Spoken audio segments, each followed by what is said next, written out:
And Russell ఐపీఎల్కి retirement ఇవ్వడం ఏంటి మామ? చాలా పెద్ద షాకింగ్ న్యూస్ ఇది. కేకేఆర్కి ఇంత లాయల్టీయా? నేను ఆడితే కేకేఆర్లను ఆడతాను, లేకపోతే రిటైర్మెంట్ ఇచ్చేస్తానని కేకేఆర్ వాళ్ళు రిలీజ్ చేయగానే ఇలా రిటైర్మెంట్ ఇచ్చేసాడు మామ.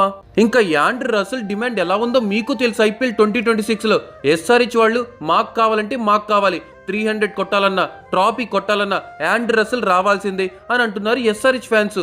మరోవైపు ఏమో సిఎస్కే ఇంకా స్ట్రాంగ్ అవ్వాలంటే ఆల్రౌండర్స్ ఇద్దరిని కోల్పోయాం కదా, రసల్ వస్తేనే పిక్స్ లో రఫ్ ఆడిచ్చేస్తామని సిఎస్కే వాళ్ళు, ఇంకా ఆర్సీబీ వాళ్ళు ఇంకొక ప్లేయర్ని కావాలనుకుంటే అది ఆల్రౌండర్గా రసలే అని, ఇలా ప్రతి టీము రసల్ కావాలి అని అనుకుంటున్న పిక్స్ లో డిమాండ్ ఉన్నప్పుడు ఎందుకని ఇలాగా ఇచ్చాడు అంటే లాయల్టీ, దానికి లాయల్టీ అని పేరు పెట్టాల్సిందే. కేకేఆర్ తరపున తప్ప ఇంకా ఎక్కడ ఆడను అని చెప్పేసాడు. చూసావు మామ, ఇంకా ఇంత ఎర్లీ ఏజ్లో రిటైర్మెంట్ ఇవ్వడం చాలా షాకింగ్గా మారిపోయింది యాండ్ రసల్.